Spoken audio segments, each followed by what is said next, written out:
Hello guys, അപ്പോൾ നമ്മുടെ ഇന്നത്തെ വീഡിയോ എന്ന് പറയുന്നത് UAE ജോലി ചെയ്തുകൊണ്ടിരിക്കുന്നവരും അതുപോലെ തന്നെ ജോലി അന്വേഷിച്ചുകൊണ്ടിരിക്കുന്ന ഫ്രണ്ട്സും അറിഞ്ഞിരിക്കേണ്ട കുറച്ച് ബേസിക് ആയിട്ടുള്ള കാര്യങ്ങളാണ്.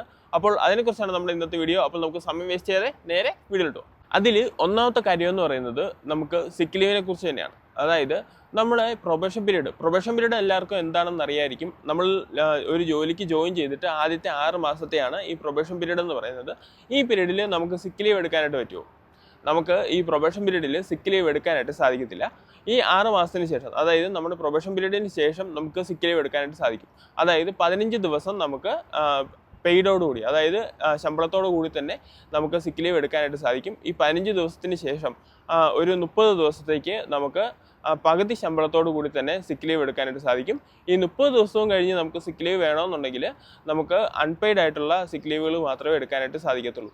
അപ്പോൾ പ്രൊബേഷൻ പീരീഡിൽ നമുക്ക് സിക്ക് ലീവ് എടുക്കാനായിട്ട് സാധിക്കത്തില്ല. അതിനുശേഷം മാത്രമേ നമുക്ക് സിക്ക് ലീവ് എടുക്കാനായിട്ട് സാധിക്കത്തുള്ളൂ. ഇനി രണ്ടെന്ന് പറയുന്നത്, നമ്മളിപ്പോൾ ഒരു ജോലിക്ക് ജോയിൻ ചെയ്തിട്ട് ആവശ്യമില്ലാതെ നമ്മൾ ലീവ് എടുക്കുകയാണ്. അപ്പോൾ അങ്ങനെയാണെന്നുണ്ടെങ്കിൽ അവർക്ക് ലീഗലായിട്ട് മുമ്പോട്ട് പോകാനായിട്ട് സാധിക്കും. അതായത് നമ്മളിപ്പോൾ നമ്മുടെ കമ്പനിയിൽ ഇൻഫോം ചെയ്യാതെ 90 ദിവസത്തിന് മേളിൽ നമ്മൾ ലീവ് എടുത്തെന്ന് വെച്ചു.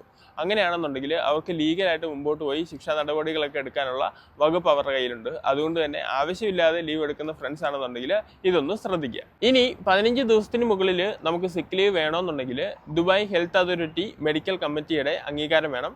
അതായത് നമ്മുടെ സിക്ക് ലീവ് അപ്രൂവ് ആവണമെന്നുണ്ടെങ്കിൽ DHA മെഡിക്കൽ കമ്മിറ്റിയുടെ അപ്രൂവൽ ഉണ്ടെങ്കിൽ മാത്രമേ നമ്മുടെ സിക്ക് ലീവ് അപ്രൂവ് ആക്കി എടുക്കാനായിട്ട് സാധിക്കത്തുള്ളൂ. വാലിഡ് ആയിട്ടുള്ള സിക്ക് ലീവ് സർട്ടിഫിക്കറ്റ് ആണെന്നുണ്ടെങ്കിൽ നമ്മുടെ സൂപ്പർവൈസേഴ്സിന് നമ്മുടെ സിക്ക് ലീവ് തള്ളിക്കളയാനായിട്ട് സാധിക്കത്തില്ല. അതുകൊണ്ട് തന്നെ മാക്സിമം വാലിഡ് ആയിട്ടുള്ള സിക്ക് ലീവ് സർട്ടിഫിക്കറ്റ് തന്നെ സബ്മിറ്റ് ചെയ്യാനായിട്ട് ശ്രമിക്കുക. ഇനി മറ്റെന്തൊക്കെ ലീവുകളാണ് UAE ഉള്ളതെന്ന് നോക്കാം. അതിൽ ഒന്നാമത്തെന്ന് പറയുന്നത് കമ്പാഷനേറ്റ് ലീവാണ്. കമ്പാഷനേറ്റ് ലീവ് എന്ന് പറയുന്നത് നമുക്ക് ഏകദേശം 3 മുതൽ 5 ദിവസം വരെ എടുക്കാനായിട്ട് സാധിക്കും. അടുത്തതെന്ന് പറയുന്നത് നമ്മുടെ മെറ്റേണിറ്റി ലീവാണ്. മെറ്റേണിറ്റി ലീവ് എന്ന് പറയുന്നത് ടോട്ടൽ 60 ദിവസമാണ് മെറ്റേണിറ്റി ലീവ് എന്ന് പറയുന്നത്. അതിനകത്ത് 45 ദിവസം എന്ന് പറയുന്നത് ഫുൾ പേയ്മെൻ്റ് ആയിരിക്കും, അതായത് ഫുൾ സാലറി നമുക്ക് ലഭിക്കും. അത് കഴിഞ്ഞുള്ള 15 ദിവസം എന്ന് പറയുന്നത് ഹാഫ് പേയ്മെൻ്റ് ആയിരിക്കും, അതായത് ഹാഫ് സാലറി ആയിരിക്കും ലഭിക്കുന്നത്. പിന്നെ ഉള്ളതെന്ന് പറയുന്നത് നമുക്ക് പെറ്റേണിറ്റി ലീവ് എടുക്കാനായിട്ട് സാധിക്കും. പെറ്റേണിറ്റി ലീവ് എന്ന് പറയുന്നത് 5 ദിവസം നമുക്ക് ലഭിക്കുന്നതായിരിക്കും.